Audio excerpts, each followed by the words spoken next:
Hey guys, welcome to the Scratch Golf Show. Before we get into the interview with the Gregulator, aka Greg Chalmers, just wanted to give a quick shout out to his charity, MaximumChances.org. We didn't get into it until the end of the interview, but Greg has a child on the spectrum, so him and his wife Nicole do a charity for autism. Want to make sure that's shouted out. So the link is going to be in the description. Whether you're watching on YouTube or listening on Spotify, make sure you check that out. Greg was super generous with his time and a really nice guy, so I want to make sure that we shine some light on his charity. As always, if you're watching on YouTube, make sure you like, comment, and subscribe for the video. Helps me out a ton. If you're listening on Spotify, check us out on YouTube and leave us a review. As always, this video is brought to you by Core Chiropractic and Performance Center, CoreCPC.com. The link will be in the description. Dr. Billy and Dr. Maddie are local here, family-owned business in the Michigan area. They offer a number of different services from chiropractic to sports injury and rehabilitation. Make sure you check them out. Schedule your free consultation at their website. Mention the Scratch Golf Show upon arrival to receive your first appointment. Hope you guys enjoy this interview with Greg Chalmers. Make sure you subscribe. Thanks. Hey guys, welcome to the Scratch Golf Show. We have another great guest lined up for you today for an interview. We have Champions Tour player, veteran of a bunch of tours all over the world, 11-time worldwide winner, Mr. Greg Chalmers. Greg, Marco, thank you for joining the show, man. I appreciate it. Yeah, man. How you doing? Thanks for having me. Yeah, man. Welcome to Michigan. At Warwick Hills this week, playing at the Allied Challenge for the Champions Tour. About an hour and a half north of where I'm at here in the near Ann Arbor, Metro Detroit area. But, man, is this year? I don't think this is your first time at Warwick, though. But I guess before we get into that, you just want to do just a brief intro just so the people of my show who aren't golf sickos like myself maybe know a little bit more about you. Yeah, so I've been a professional for 27 years. I've played, like you said, I think about 6 different tours all around the world, but predominantly the PGA Tour since my rookie year in 1999. I'm now in my rookie year as a 50-year-old on the Champions Tour. Yeah. But I don't have status, so I've been sort of qualifying and doing a lot of things like that and having a good time doing that. And I'm having a good season so far. I'm close to a point where I'll have status next year. Yeah. I've been on a bit of a journey, and now we're in Flint, Michigan for the first time for me since 2009. And it's been great to get back to a venue that, honestly, I miss. We haven't been here. PGA Tour stopped coming here around that time. So now the Champions Tour has been coming here. So it's kind of nice to revisit.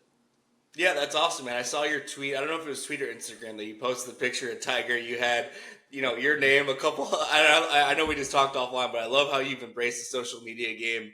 Yeah, man, you're kind of a Monday Q chaser, right? We had Ryan French on. I don't know if you know who Ryan. I do. Monday Q info. Yeah, so he was a really cool guest. So that's how I've been kind of following your champion source, Ryan, because I know you've done some Monday Qs, and it's good to hear that you have status.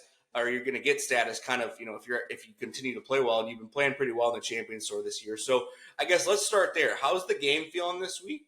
How are you feeling about your chances this week going into Warwick? Of course, you're somewhat familiar with. Yeah, so the golf course is in phenomenal shape at the moment. The rough is kind of high, but the rest of it's quite firm and fast. So it could be a really tricky week. You're definitely going to have to drive the ball really well.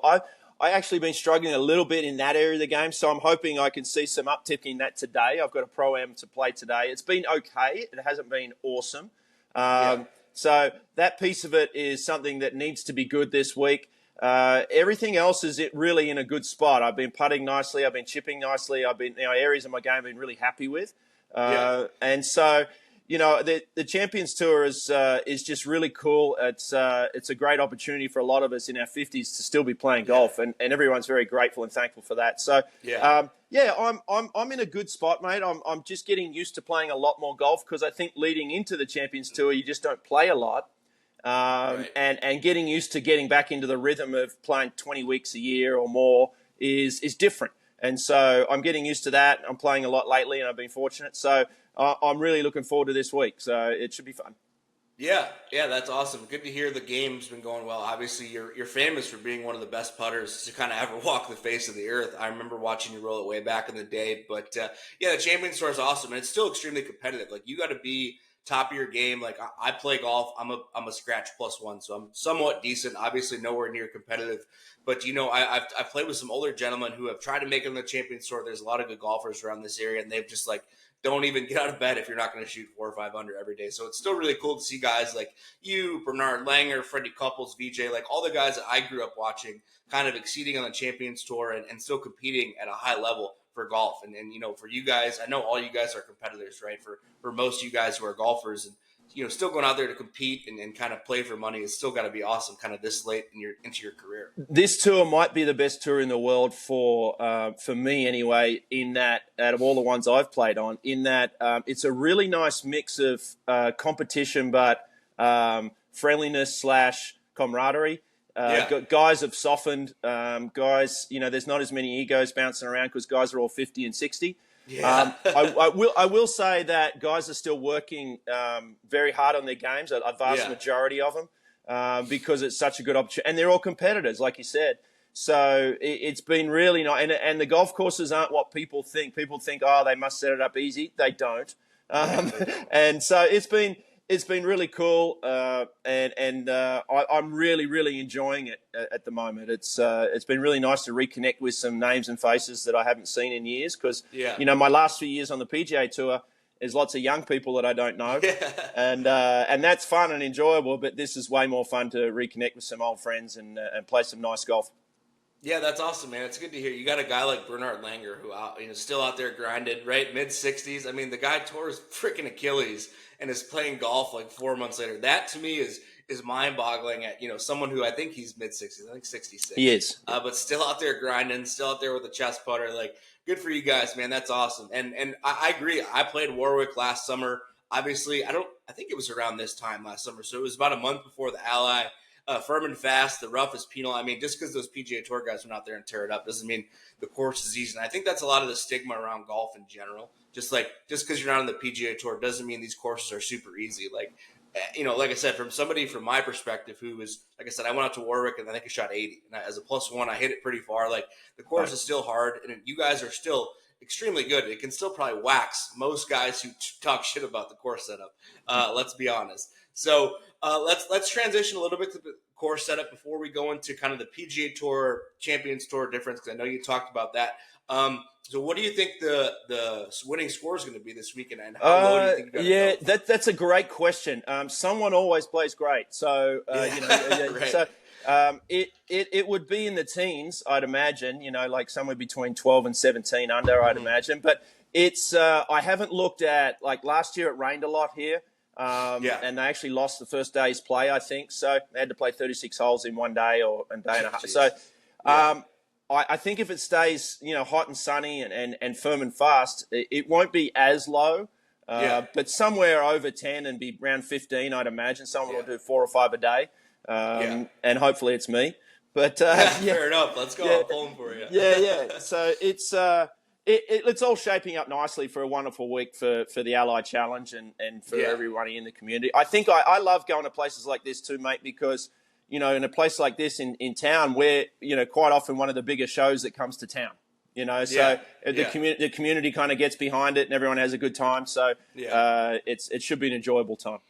Yeah, man, Michigan's a great golf state. I grew up in kind of the area that I'm from, but I've been all over Michigan. I play golf all over Michigan. I think it's somewhat underrated from the golfing perspective, especially like the more north you get, there are some really, really beautiful courses. Obviously, we have the Allied Challenge, we have the Rocket Mortgage, and there's a couple LPGA Tour events that come on the west side of the state. But I agree. I mean, I think the Detroit Golf Club for the PGA Tour stop here, it's great to see Michigan getting, some good golf attention, even though it's not the greatest event. I mean, people here are starved for good golf. So I'm sure the crowd's going to be great this week. I saw your Instagram post yesterday, 17. It was weird. I almost aced that hole last year. I hit it to about a foot, but it's weird seeing it with the grandstand. Probably a lot more pressure for me, someone not to skinny it into the grandstand back there.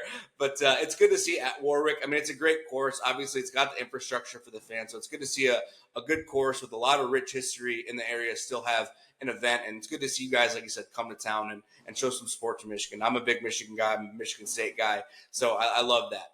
So let's talk a little bit about like you said, you're 50, which is the threshold to enter the Champions Tour. You've been grinding on the PGA Tour the last few years.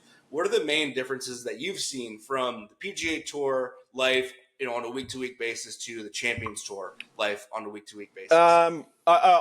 There's quite a few. It's less lonely. The guys tend to want to get together. Like, I had dinner last night with a friend of mine, and we tend to be a little more social on this tour, I think, than the PGA Tour, because everyone now has, is young and has a team of people around them. And, I did an interview with Harry Higgs on we do our podcast called Hack It Out. And we did an interview with Harry, and he spoke a lot about the loneliness of what he experienced, and it wasn't what he thought, because these guys are coming out of college from a team environment and then getting on the PGA Tour, and it's not the same.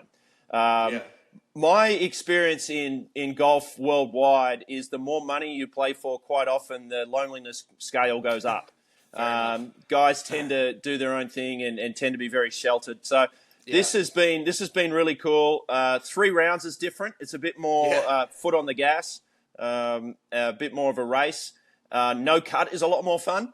Don't got to worry about making money that week. So that piece of it's been really nice.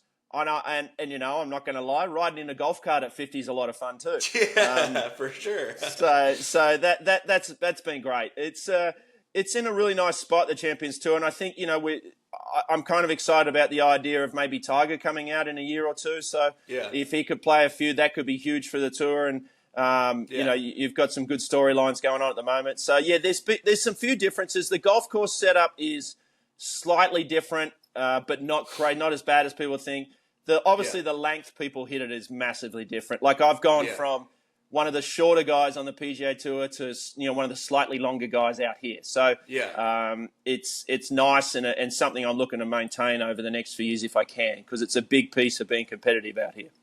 Yeah, that's awesome. Congrats on your interview with Harry Higgs. I've tried to get him on here a couple times. It's just hard to get a hold of people, which I'm sure you're sure. Running a podcast. That's awesome. Though it's funny that you say that, because that's been kind of a hot topic, right? I feel like you've seen a lot of these international guys, like I think Bob McIntyre, who moved over from the DP World Tour last year for the top 10, whatever, through the Alliance to the PGA Tour this year. And I think that's something that he mentioned of like, it's pretty lonely out here. Like on the DP World Tour, it seems like you have more of that family dynamic on the, when you're traveling with people, you can have dinner with people versus the competition aspect. And I know some of the live guys, like I think Thomas Peters had talked about it. And on the live side, you have obviously the 54-hole no cut, which we'll get into later. But, kind of that more family environment, which it makes sense. And given where we are in the game of golf right now with live and all this influx of cash in the PGA Tour, I can understand, especially from a younger guy perspective, like you get all these guys coming out now, like a Nick Dunlap, a Luke Clanton, like these guys who are up and coming, learning the way of the rope. And I hope as we get older and kind of the tour evolves,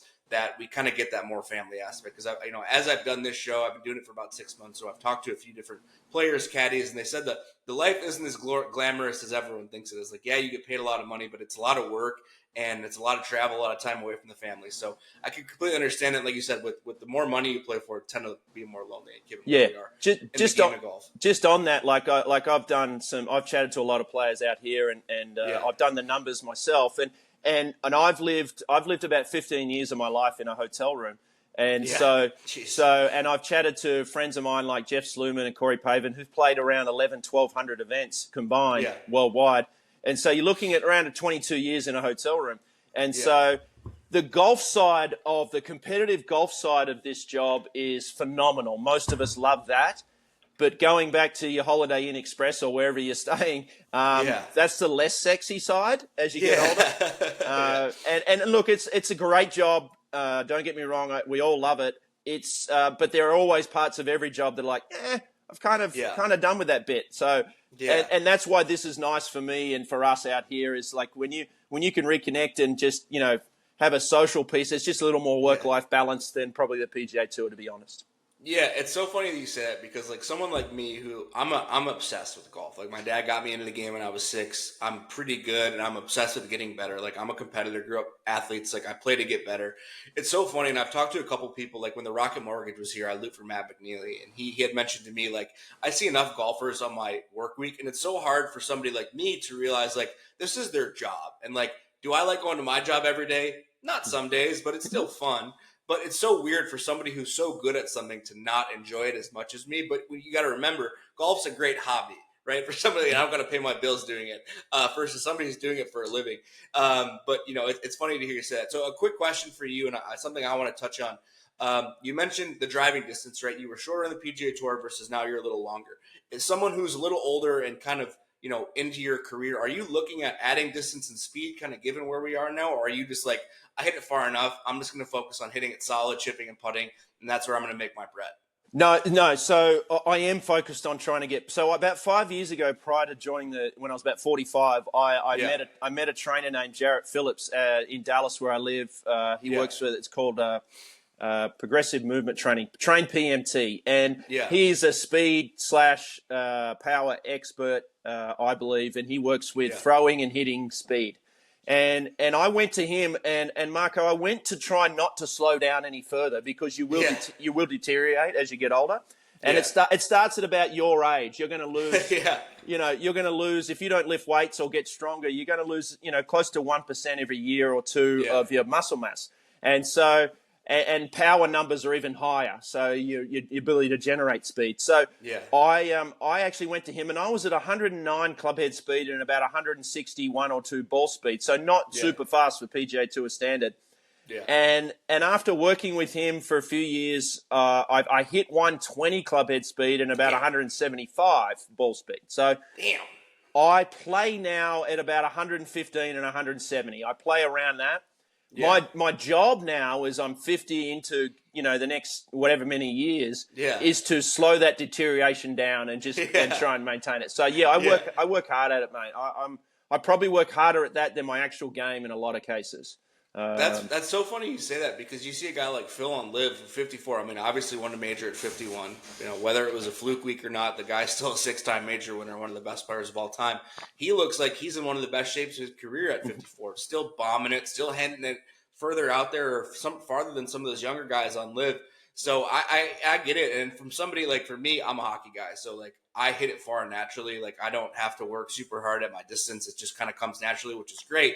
But from somebody like you who's actually added that, I mean, at your age, is super impressive. And it's so important in today's day and age for distance, right? I mean, putting is great, but distance is kind of that tier that you really need to be great. And I mean, I think I'm at around 120, 175 ball speed. Nice. And, that's pretty good for you. Nice. I'm 30, so that hard work's paying off.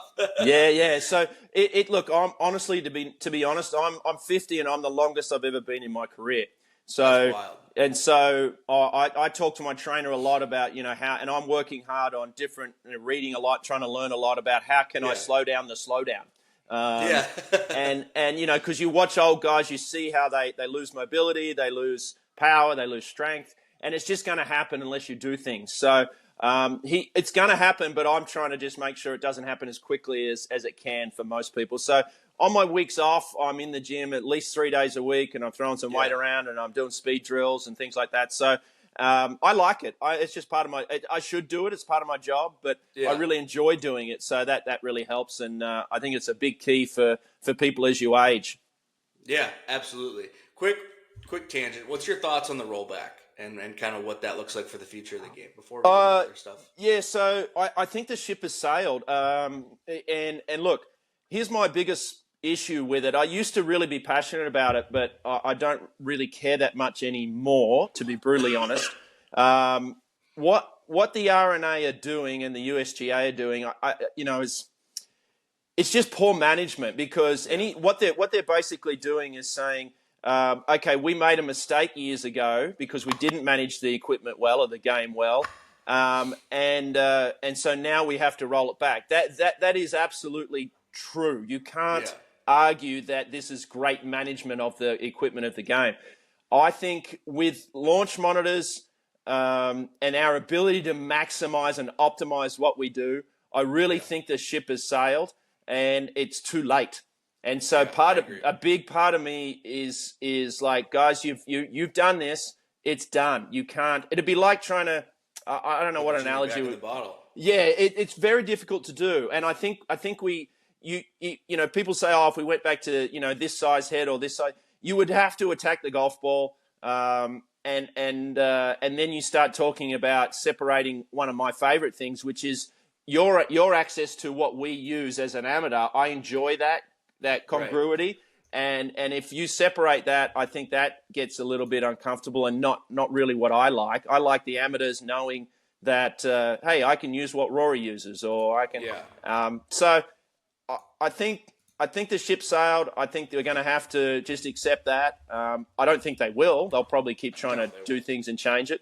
But it's a very frustrating thing in our game. They're just not very good at their job, I'm afraid. Yeah, I agree. I think at this point the genie is out of the bottle, right? I mean, people want to attack the golf ball, but like you just talked about, it's interesting to hear someone from your perspective who kind of grew up with Tiger in that era. Because growing up when you were on tour in your younger days, Tiger was the only one kind of doing this. But now with the physios, the stretching, like all these guys coming out are athletes. Like it's not because they're stronger. They have more flexibility and are able to get more speed. And everyone now is doing speed training. There's technology. Everyone has a physio guide to improve flexibility. Everyone has a gym guide, right? Like you had mentioned, you got a trainer. Everyone now has the ability to do that. And also the thing of the new equipment, right? It's not just the ball. You've got the driver head. You've got the shaft. You've got club pets. I mean, there's a million different things. And growing up, Tiger was the only guy who was kind of that built athlete. You had bigger guys. Now everyone is 6'1", with a six-pack and ripped, right? I mean, it just seems like, and I agree with you, I think they're doing a really bad job. I think it's about 5 to 10 years too late from that aspect. And At another least, thing, yep. they're taking another 4 years to do it. Like, this isn't going to be till 2028. What's the game going to look like at that point? And from someone who's an amateur, like, I love that. Like, I used to work in golf before I have my current career, but I agree. And I also think that it's just shrinking the game, right? In reality, I'm never going to play that ball. Like, I don't play a ton of tournaments. I'm kind of fully leaning into my podcast and the YouTube golf aspect of the competition. So I'm never going to play that ball. So I don't really give a shit. You know, it is what it is. But I agree with you from that aspect. It's just kind of like, whatever. It is what it is at this point. But it's good to hear your perspective on it. Next question. So I know you mentioned you don't currently have status. You've been doing some Monday Qs, but you've been playing well enough to get status on the Champions Tour. So for people who don't know, obviously we're in the FedEx Cup playoffs. What is your how do you get status on the Champ Tour as a top 30? And then what does your year look like kind of next year once you ultimately get status on the Champions Tour? Yes. So there's kind of a few different ways you can earn status on the Champions Tour. One is success from years ago. So you think of someone like an Ernie Els. If you've had 5 PGA Tour wins or 1 major and 3 other wins, majors count for double, then you are exempt for a couple of years, right? And then you have to earn it. If you're a Hall of Fame golfer, you will be exempt for life, pretty much. And then if you are an all-time money list player, meaning you've earned over $20 million right now, you will have access to the tour as under that category. For someone like me, I had to go to the final stage of Q School, which is about 150 guys, and they gave out 5 cards. I bogeyed the last. I hit in the water in the last to miss by 1. So that was a little bit heartbreaking. But then, so now my journey starts on Monday qualifying, in our case, it's Tuesday sometimes. If we have an event, they give you an extra day to get there. So it's Tuesday qualifying. But anyway, there's about anywhere from 30 to 80 guys trying for 3 spots. And what happened is I qualified for the very first event was Tucson. And then if you have a top 10, you get in the next event. So I did that. I've done that 4 times, 3 times. Wow. So impressive. So when you have events with no cut, you need opportunities. And so what that does is that gives me more opportunities. And now, like in the last 3 weeks, we've played Seattle, Calgary, and now here in Michigan, in Flint. I've received invites into those. And I think predominantly through performance. So, because I'm 25th on the money list and in a good spot. So the goal is to get to top 36. That is fully exempt for next year. And if I can do that, then I'm off and away and I'll be playing golf on the Champions Tour. So we're pulling for you, man. Yeah, I'm close to it, Marco. I'm close. Yeah. I know, that's awesome. The Monday Q Life in the Champions Tour, like I mentioned, I don't know if it was offline or in the last 20-ish minutes, but Ryan French came on Monday Q. He's done a good job covering it. It's impressive that you said you Monday Q'd it 3 times this year, or you've Monday Q'd in the top 10? 3 or 4, and which is hard as hell. Yeah, it's a different mindset too, because you don't really you can't just go out and shoot like 1 under. You know, right. You got to shoot 5 or 6 under. You got to shoot, anywhere from most weeks it's been 4 or 5 out here to get an opportunity. So it's a different. You have to play great in that moment on that day. So it's challenging. But if you can get the opportunity, if you're good enough, you'll get some chances, and then you have to play well in the event. Because you also have to understand, you play that Monday queue on a Tuesday, and if you get through, immediately they turn to you and they say, okay, we need you to play. We play 2 Pro-Ams out here. Yeah. And so you play Wednesday Pro-Am, Thursday Pro-Am, the tournament starts Friday. So you end up playing 6 days in a row, and so you better be fit and healthy and ready to go. Absolutely. From somebody who played like 3 days in a row, the last few days my back still hurts. So I Right, can imagine what that's like. But I know Ryan came on, like you got like an 8% chance to get in a Monday queue on a PGA Tour. I'm sure maybe it's a little higher for the Champ Tour, but that's impressive. Like that and good on you for somebody who is well established. Like you said, you've won all over the world on Australia, the PGA Tour, and multiple other tours. At this point in your career, not just saying I'm too good to go to a Monday queue, right? I mean, you want to keep playing. And you've grinded your ass off to a point where that hard work has paid off to where you set yourself up for next year. So good to see. We're pulling for you. If you make it, good to hear. Let's talk a little bit about the Hack It Out podcast. So you do that with Lou and I believe it's Mark, right? Yes. Mark Crossfield. Lou Stagner and Mark Crossfield. Yes. I know Lou a little bit more just on Twitter because he's a stats guy. I'm a decade guy, so I don't know. I'm assuming you know who Scott Foster is. Yes. So talk to me a little bit about that. How did you get started on the podcast? How do you like doing it? I mean, the podcast is a grind, right? I mean, I'm doing it, but just tell people a little bit about what you guys cover on the podcast and how you like doing it. Yeah, so I joined them as a guest host because actually Scott Fawcett was doing the pod with Lou and Mark originally. Okay. And I don't know what happened, but Scott, he left, and so Lou reached out. I had reached out to Lou to talk about different statistical stuff, to talk a little bit about my son. He's on the spectrum, and I wanted to talk to Lou a little bit about how his career path, because I thought his career path could be something my son would be interested in. And so anyway, we just chatted and connected, and also as a 50-year-old man, I'm always trying to learn. And so I thought what he was doing was really interesting and something I hadn't learned much about. So, for those that people know, Lou is tied with Arcos Golf, if you're familiar with that product, and so has access to nearly 1 billion data points on how people work, and you can follow Lou Stagner on Twitter. Great follow. And learn a little bit about how to manage your game better and manage your expectations and things like that. It's really interesting information. So I went on as a guest. So they said, can you come on sort of for 5 and see how we do? And we enjoyed it. And so they asked me to stay. So we're predominantly like game. We do some current events, but we mainly game improvement, how to improve as a player. It's a lot of fun. It's not hard for me. I enjoy it. We have a pretty good camaraderie. And Mark is, for your listeners, Mark Crossfield, you can find him on YouTube. He has about 400,000 subscribers. He's been a coach for years, does a lot of, tips for people and some product reviews and things like that. We are all in what you would call like a growth mindset, like trying to learn from different technologies and from each other about the game. And so I find why I like to do it is I find I learn from both of them. And if I'm learning, then you're learning, because I feel like I know a little bit, but we're all learning together and we can teach people different things. So it's a great way to sort of improve how you go about the game. And I've been enjoying it, and it's an easy thing to do for me. It's not difficult. Yeah, I've seen Mark on Twitter. I mean, he does some great tips. Obviously, I'm a YouTube guy. I do this on YouTube. If you're on YouTube, subscribe to the Scratch Golf Show along with Mark. And then the other. And so how often do you guys release episodes? Is this weekly, just so maybe we can get some listeners over from my show to you guys? Yeah, so we churn out. We have 3 a week, actually. We're kind of shorter format. We have 2 regular episodes released during the week, and we have a Saturday stat, which is we're designed. It's just a stat-based 10-minute drive when you're driving to the golf course on a Saturday. You can listen to us and we talk. Usually Mark and I compete, trying to guess on what Lou's quizzing us on about, and then we talk a little bit about how you can improve. And it's just a fun little one to listen to as you're driving to the golf course on a Saturday. So we call that Saturday. Awesome. It's been we churn out a bit of content, and they're short and easy and quick. And an easy listen, and we have a bit of a laugh and a joke, and it's good fun. So do you guys Spotify, Apple, anywhere you can find your podcast? Anywhere. Anywhere. Yeah. So Just look. Yeah, hack it out. Hack it out. If you guys are listening, make sure you go give it a listen, leave them a review, subscribe to all their follows, social, all the good stuff.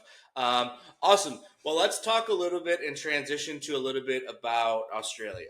And I know you're an Aussie guy. Like I said, I know we talked offline. I remember watching your win at the Aussie PGA in 2011 and then again in 2014. I'm a big Australian guy. I love Australian golf. Jason Day was my favorite golfer growing up.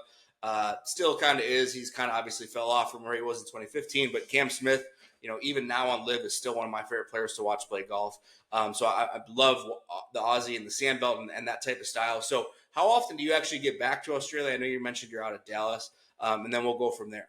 Yeah, so I perennially will go back. Pre-COVID, it was every year pretty much. Yeah. We have our Australian Open, our Australian PGA that you mentioned. Yeah. And I've been fortunate to win both of those twice. And they're held in like late November, kind of around Thanksgiving, and early December typically. And so my goal would be to go play and then see family at the same time. Yeah. So try and get back there. The biggest motivator, it's where I grew up, and it's my home country, even though I've lived in America for 25 years and I'm a citizen of America now too. But it still feels very good to go back. It's a beautiful place there's some beautiful golf if you ever get the chance to go. For your listeners, there's a lot of great places to play down there. I would say I like the golf courses the most. Our even in Sydney, there's a couple of lovely ones. You could look up New South Wales Golf Club or the Lakes Golf Club or the Australian Golf Club. They're just gorgeous. And then if you go down to Melbourne, you can look up, Kingston Heath Golf Club or Royal Melbourne. And there's some and this year the Australian Open is at Kingston Heath and Victoria Golf Club. We play with the ladies, the LPGA as well. Oh, cool. So it's a mixed event. They play two golf courses and two separate events, but we both end up playing at the same places. So it's a really cool event. So those golf courses are world class, and so that's a big carrot to dangle for a golfer to get down there and play some of the best courses in the world. Yeah, never been. It's a long flight for us. You've done that flight from America. I'd love to go.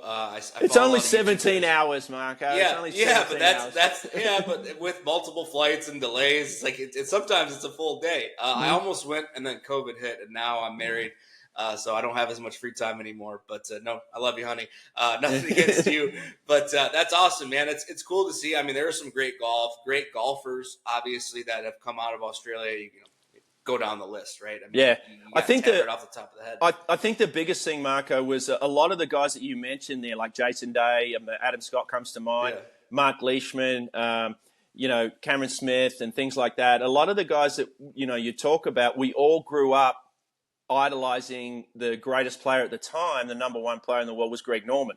And the vast portion, I think, if you say he led to a massive boom and a massive sort of desire to play professional golf for a lot of us because he was a phenomenal golfer. He was captivating to watch. He was our version of Tiger Woods in late 80s, mid 90s. And so as a young boy / man, to have that and someone to sort of, not that I was ever anything like Greg Norman in terms of how I played the game. It was just cool to watch, and I think a lot of you young guys in your age bracket can relate to, now you've been watching Tiger and sort of going, that it's cool to watch. So that led to a big boom in Australian golf, and we have great golf, and it's cheap again down there as well. The first club I was a member at was called Shelley Beach Golf Club. It's 100 yards from the ocean, and it was $150 a year. It's nice, man. I'm telling you. Compared to America, you won't find that in America. No, I was a member at a club here. I'm not anymore, but I was a member at a club in Dallas that's $325,000 to join. And $40,000 a year. And that's more like it. for $120. And you can play unlimited. And I think the members pay like $800 or $1,000. My dad's a member at a lovely course in Australia, and I think he pays like $900 a year. That's awesome. So it's just a cheaper game, and that model works really well. So people have access to it. So it's really cool. That's awesome. So let's talk a little bit about Australian golfers. Off topic, who is your favorite? I think I know the answer given what we just talked about, but who is your favorite kind of Australian golfer? Is it Greg Norman? Yeah, growing up, definitely. He was who I guess idolized or watched. I went and watched him play. Like I said, he was just, he was one of those guys some people have an aura about them. It's like, you just watch them walk. Tiger falls in that category. Yeah. Rory. Yeah. There's some people that's like, wow, they're just impressive. He was like that for me. But we had other players that I loved as well, like Wayne Grady won a major. Ian Baker Finch won the British Open. And then the weird thing about the game, particularly at our level, is I eventually would go on to compete against these guys. Against Greg, yeah, right? That's got to be so cool. Yeah, the first Australian Open I won was 1998, and Greg Norman was playing. Those guys were all playing, and I'm like, this is weird. Like you grow up admiring people, and then you end up trying to beat them. So it's a strange, and this happens for a lot of young guys now. They walk in the locker room and like, when they were 15, they were idolizing, the Tiger Woods of the world, and then they're 5 years later, they're playing on the tour doing it. So it's pretty cool. Yeah, I can't imagine what that's like. I know we were exchanging DMs. Like, for me, it's like, it's just surreal, right? You just kind of have that feeling of like, here I am. Let's just embrace the moment and enjoy the time you have watching Greg. So is he the most talented Australian golfer you've ever seen, or are some of these younger guys kind of up and coming, like a Cam Smith, a Minwoo Lee, or an Adam Scott, do you think are from just a pure talent level of the game? Talent level, that's a very good question. It's so hard to judge. Norman was, like, as I said, when you're number one in the world for 336 weeks or something, that's hard to beat. I think Adam Scott, a combination player of Adam Scott, Cameron Smith's chipping and pitching, and Jason Day's putting would be flawless. Adam Scott, tee to green, is probably some of the best I've ever seen. Yeah. Jason's putting is some of the best I've ever seen, and Cameron Smith's chipping and pitching is unbelievable. Yeah. So that hybrid would be everything you'd need in a golf. That'd be probably Tiger Woods 2000. Yeah, I'd say 2000. Right. Yeah, Tiger Woods clone. You got to swing with Adam Scott. That's so funny that you hear you say. I mean, Cam Smith is known for his putting, but obviously a great pitcher and chipper. I mean, unbelievable short game when he won at St. Andrews. I remember, Jason Day in that run he went on in 2015 where he was like the best putter in the world when he won at Whistling Straits. It's like he could never miss. Have you ever got to play with any of those guys? Like, do you ever get to play with Greg Norman and all those guys? Yeah, so I played with the Shark probably half a dozen times when and on the back end, I'd say, of his career, sort of 97, 96 kind of area. Yeah. But not back end, but, sort of not in his absolute prime, sort of late early 80s, late 80s. So, but it's really confronting sometimes as a professional. It's probably one of the earlier times or first times that I played with someone and I was like, oh, I can't do what he's doing, and it's really like, I imagine it'd be like, you're a workhorse in the NBA, and then the first time Michael Jordan just tomahawk jams over the top of you, you're like, oh, I can't do that. Not for me. That's funny. And it's happened multiple times since then. I think I played with Tiger in 2001. I'm like, oh, okay, well, I'm in trouble. I hope he putts bad, And then you play with, you see people like Dustin or Phil, and you're like, and it's clear and evident they're better than you, right? And so it's hard to, as a competitor, it's like, oh, this is hard to reconcile, but you got to get on with it. But that's probably the early first times I was like, oh, this is the first time I've seen someone who I know is just clearly better than me. Yeah, I feel that. I get that.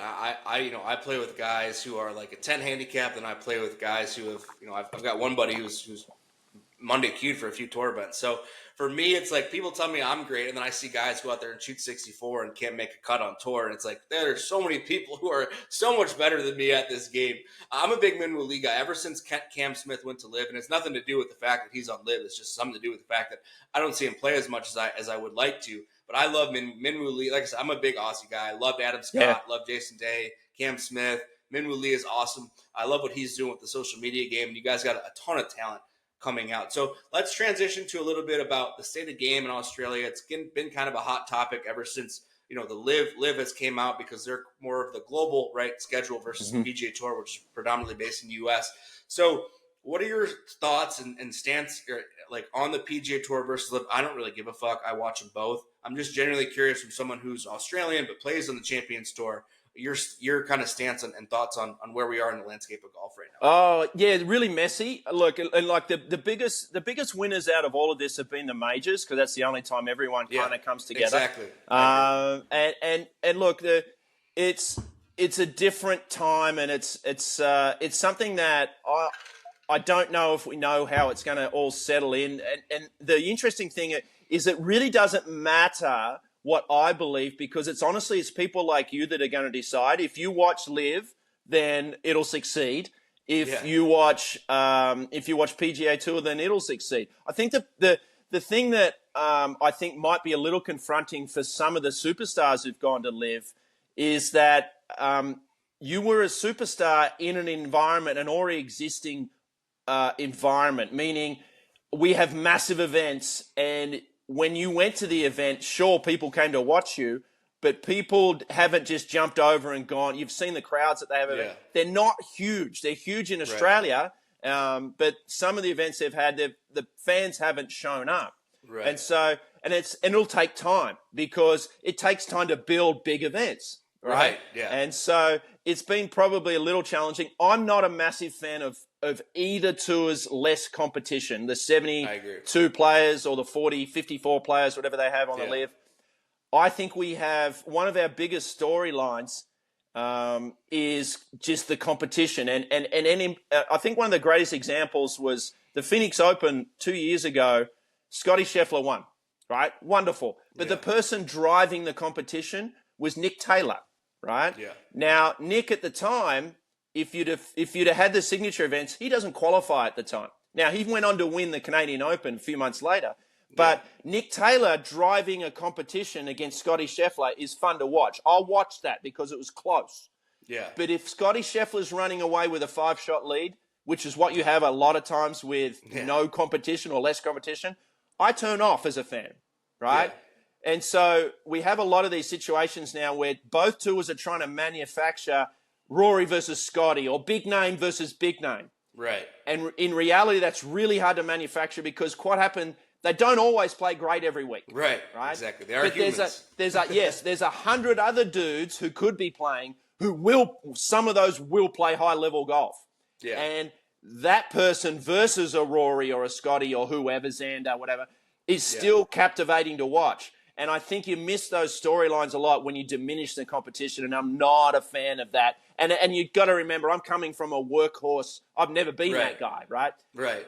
I do understand, though, like humans, you want to protect what you want your version of events to be more money in your pocket, and they're all getting that, right?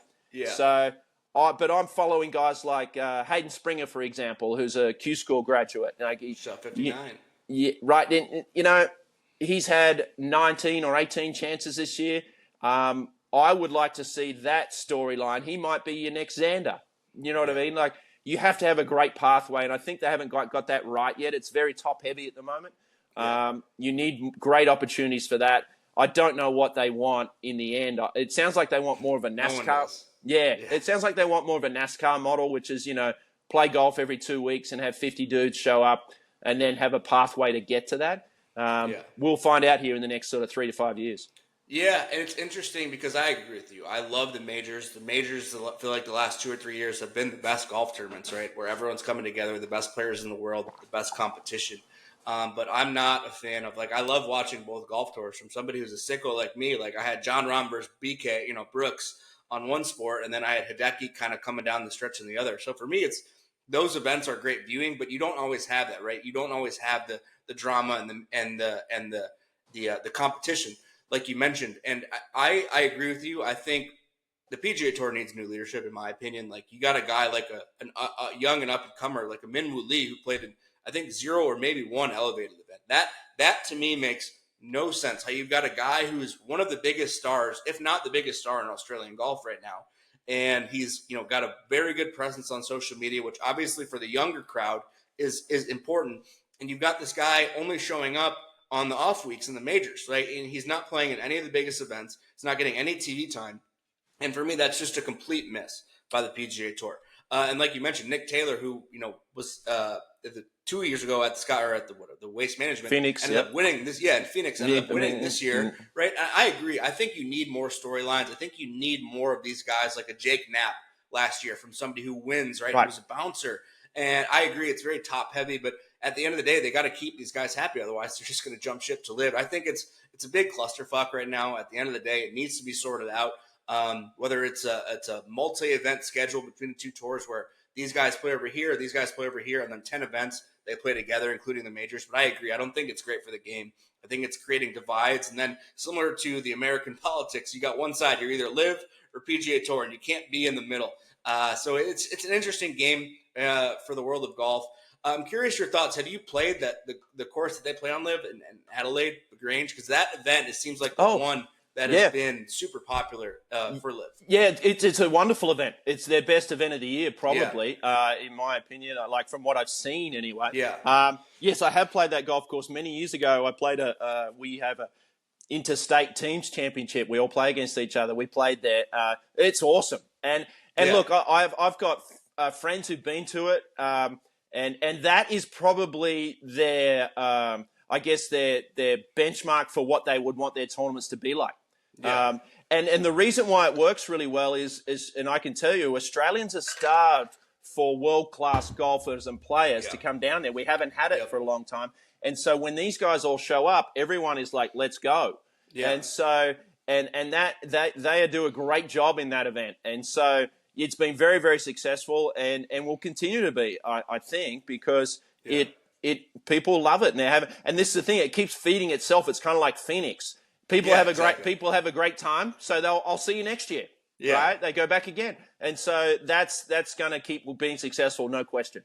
Yeah, and it was awesome. They had a team playoff this year. And I like when stuff like that, like the thing, not to go off too tangent, I feel like a Live, they try and force the drama too much, but we'll save our time for that. We only got some time left, and I got some other questions. So let's transition to just some stories. I try and get some stories from every guest who's played on tour or caddies. I've had a few caddies on as well.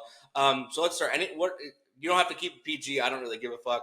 Do you have any some great stories that you maybe can share? Tiger, Phil. I mean, you've been around a long time. You got to have some stories. Yeah. Look, I've played with Tiger several times, and probably I played with him when he was a young man. We played the Eisenhower Trophy together in France, and I was like the first time I sort of went, oh wow, this is impressive. He was like 17 at the time. Yeah. The first time I played the Memorial. I was first alternate, and I got in the tournament because Craig Stadler pulled out, and he was paired with Tiger. So it was myself and Tiger, and this is 2000, the year 2000. Tiger. Yes. And he ends up winning this tournament. We go out the first day, and he shoots 71, and I shot 71. And I'm like, they were vastly different 71s. Like he was in first gear, and I was in fifth gear. But so then the next day he shot 65, and I think he hit 3 of the most impressive iron shots I've ever seen. I still remember them. Or into 12, into 8, 2 par 3s, hit it 5 feet, water on the right, big bunker on the right, and he just hits it to the back right pin, like beautiful shots. Yeah. And then a 7-iron, I think, to the last hole to about 6 inches.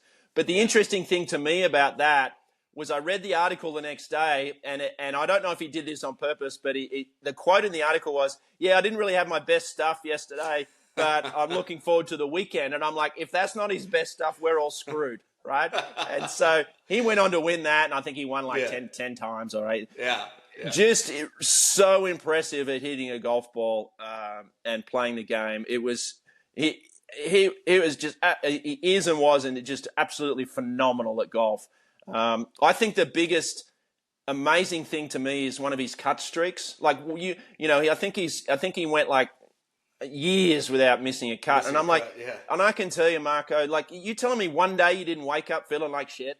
Yeah. Like one day you didn't wake up, I don't have it today. Yeah. For him to be able to do that is just unbelievable, and always in the last few groups. I've had there's lots of funny stories too. Like there's a guy named Neil Lancaster who's just hilarious. You listeners, you may not know much about him, but Neil was famous for just dry one-liners and really. My favorite. But so our first event of the year, and I don't think Neil will mind me telling this, our first event of the year used to be Sony Open in Hawaii for us, right? after the Maui event, the first regular event. And Neil hits it down the right side of the first opening tee shot on Thursday, hits it down the right side, kind of bounces, one hops. He thought it was a good shot, but it kind of bounces right, one hops into the rough. He goes, looks like it's going to be one of those seasons. He's already got his season on the hook. Second week of January. That's awesome. Yeah. I don't think people realize how fucking good Tiger was. And I don't know if Lou does this or if there's other people who tweet. Like, my favorite is like the stats where it's like, Greg Norman, for example, was, 336 weeks at number one. He only needs like another double that to go to Tiger, like when it's Scotty, right? People are comparing Scotty to Tiger right now. Yeah. Scotty is probably, from a ball striking perspective, as close as we've gotten to Tiger, other than Rory, when he went on this run in the early 2000 or the early 2010s. But people just don't realize how good. And I was 6 in 2000, so I didn't really appreciate and get to appreciate how good Tiger was back then. But he had every shot. He won. That was a Tiger Slam, right? He won, the 3 in 2000, and he won the 2001 Masters, or whatever the Tiger stat is. And my favorite are these guys did this, and then his major, his winning. It's just unreal how good this guy is, and I wish, even given where we are now in his career, that we just appreciate watching him play, even if he never wins again. The guy's the best to ever do it, talent-wise. I didn't watch Jack; I wasn't alive, so if you want to go on majors, whatever. Tiger, from a pure talent perspective, and the evolving of how good he was for such a long time, is the best player in my opinion he can ever be. The best ball striker for sure. Yeah, Marco, I saw a stat the other day, and this will sort of summarize it for you. I think Brandel Chambly had posted this to Twitter and Instagram. Yeah. If you combine the two best ball striker / short game people right now, it's Scotty Scheffler and I think Mackenzie Hughes. Scotty for tee to green and Mackenzie chipping and putting. Their strokes gained is still less than 2006 Tiger. It's right? Unbelievable. So that's as complete as you can get, right? Yeah. Your two of the best combined, still not good enough. So he was unbelievable, and also the thing that doesn't get spoken about probably much. I know Lewis told me this.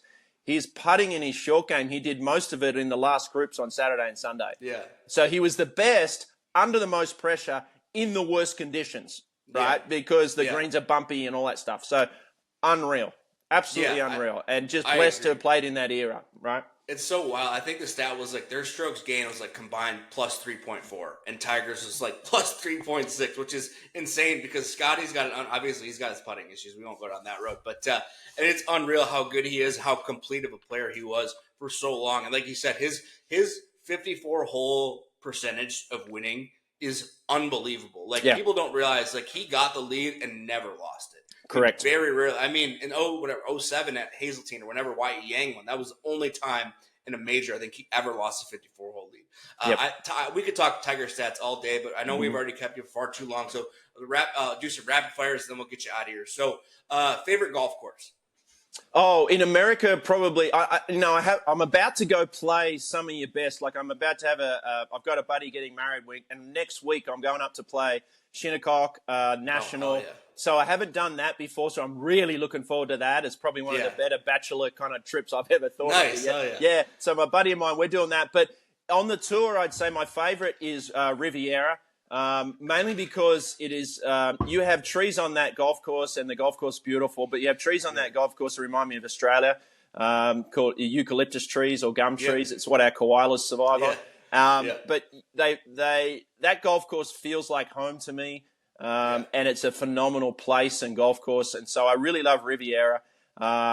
You have so many probably my favorite worldwide is either Kingston Heath in Melbourne in Australia. That is one of my favorites. And then the other one would be the home of golf, St Andrews. I really love that place. So being blessed, man, I played so many wonderful places and great golf courses. And that's the great thing about the game is sort of, what I love is you guys can have access to some of these places as well. It doesn't mean you don't have to be on the PGA Tour. You just need money, right? Yeah, money, exactly. Money and time. Yeah, exactly. It's a really cool experience to be able to do some of these things, and so I would say those three pop to mind. Yeah, and you've played in all four majors, which is cool. So you played Yeah. Augusta, which is cool. Have you watched?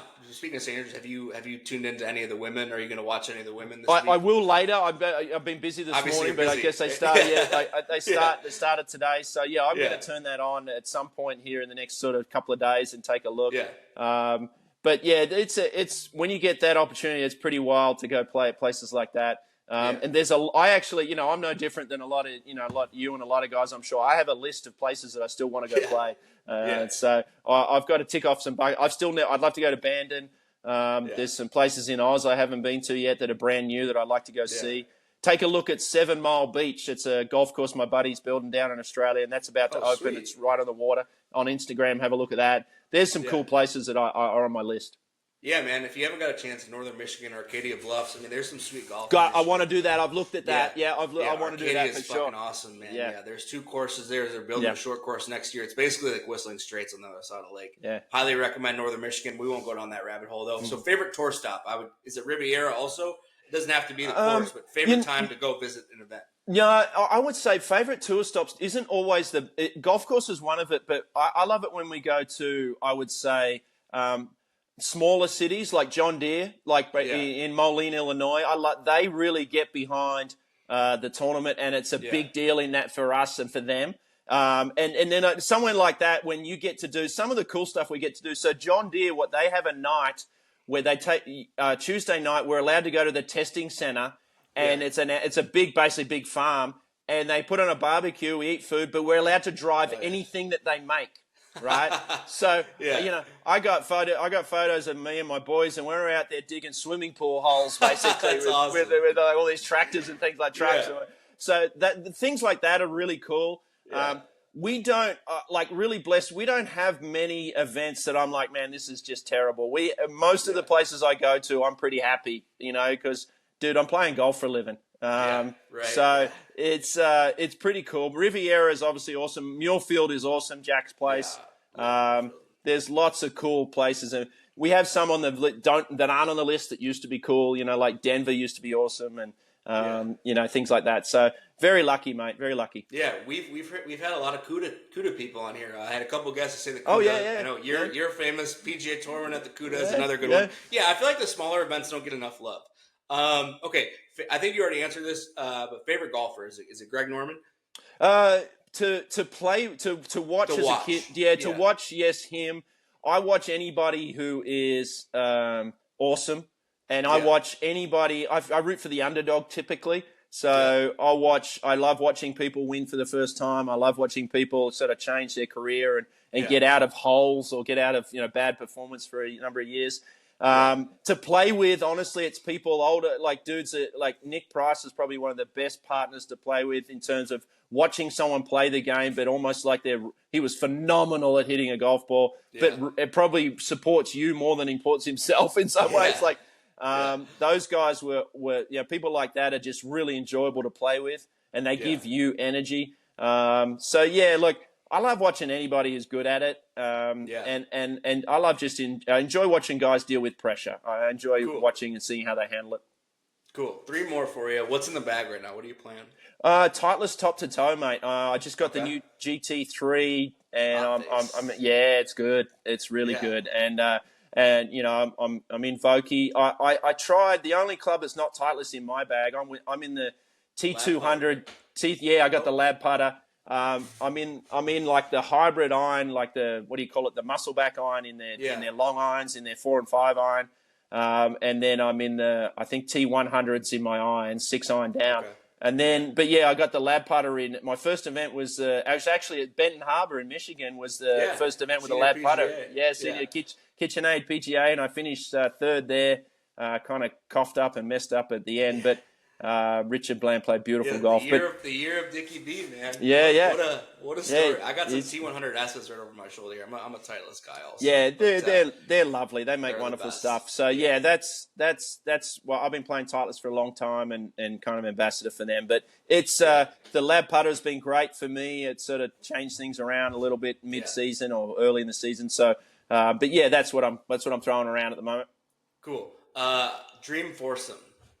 You could have it might surprise you. No professional golfers. It'd be my dad and two of my mates. Yeah, you know, honestly, I would take my dad and then at a good place, at a great Yeah. golf course, at a great place. Yeah. You know, my dad's 80 now, so I try and get a game of golf with him in every year, but it's obviously, I can respect that. yeah, it's difficult. So I've played with a lot of great players. I've already done all of that. I'm not interested in doing that. I'm more interested in getting good people together and playing somewhere cool, to be honest. For sure, yeah, I can appreciate that. Like I said, my pops is one of my biggest supporters, listens to all my shows, calls me, talks to me, got me into the game, so I can completely understand that. I'd give anything to play with my dad, more. Okay, I lied. Two more. How many hole-in-ones do you have? I asked this to every pro. Yeah, I think I'm at 19 right now. It's fucking wild. I've been lucky. I obviously I play a lot, but and the only thing I played in the Czech Republic years ago in the mid '90s in the Challenge Tour, and I had a hole. It's the only time I've won something, and for a hole in one, they gave me 12 bottles of Czechoslovakian champagne after this hole in one, and I was like, okay. So we had a 3-hour bus ride to the airport. And there's like 30 of us on the bus. I said, come on, boys, we've got 12 bottles. Let's go. And the stuff tasted like cat's piss. So we threw it out. So not great prizes, but I've been lucky. I think I'm at 19. That's great, man. I have 0. I don't know how you guys have. I've asked a bunch of guys, 20. I think, you got a ton. I've got a ton of different answers. But then you get guys who have 0, which is crazy. Yeah, it's pretty luck. Yeah, it's just luck, man. I mean, it's not. There's nothing to it. It's just volume and luck. Yeah, for sure. Okay, last one. I asked this one to every guest I have. What is the coolest golf moment in your life? And I'm sure you've had a ton, but top of mind, what is that for you? Yeah, I have had a ton. So and so, probably I'll give you two things. I'll give you the coolest and probably the saddest for me as a golfer, or the most confronting. The coolest would have been it's either winning the Barracuda in 15. First and only PGA Tour win was ticking a big box for me, obviously. Yeah. I eagled the last hole to win by a bunch of points, so that was really cool. Yeah.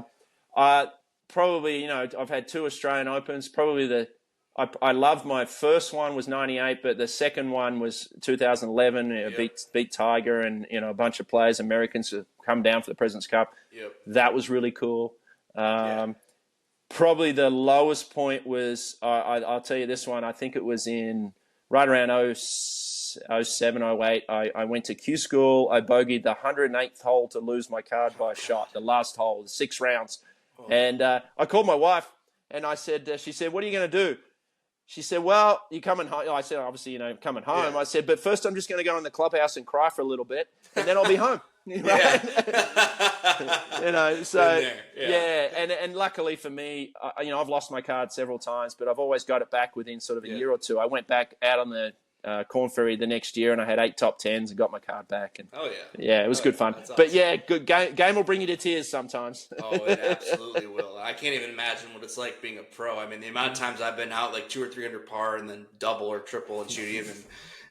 I could cry myself to sleep on those nights. Anyway, okay, Greg Chalmers, thank you so much, man. I know we're right at the hour. That's here a lot of time. I've kept you far longer than I should have. Thank you so much for coming on the Scratch Golf Show. Before we sign off, make sure you tell all the listeners where to follow you, all the socials, and then any sign-off messages, and I will let you go, my friend. Thank you so much. Yeah, you got it, man. Look, you can catch me on Twitter. I think I'm Greg Chalmers PGA, or I think similar on Instagram. I have a lot of fun on Twitter. I tend to post things that make me chuckle. Me too. and I stay out of politics or anything like that. I'm not really interested in that. But and then the only thing I'd like to mention, I have a charity for children with autism. My son's on the spectrum. If you get a chance to take a look at maxandchances.org, and we are in the Dallas Metroplex, kind of small but effective footprint, and we are paying for therapies for children on the spectrum. But apart from that, mate, enjoy your golf. Thanks for having me. That's awesome, man. I really appreciate it. We'll link that charity in the description below. If you guys made it this far in the episode, make sure you go check that out. Absolutely. Guys, that's Greg Chalmers, another episode in the Scratch Golf Show. Make sure you subscribe. Follow us on Twitter. Subscribe to Greg. Follow them on socials and for the Hack It Out Pod. Thank you so much, Greg. Really appreciate the time. Thank you, Marco. Appreciate you having me, man.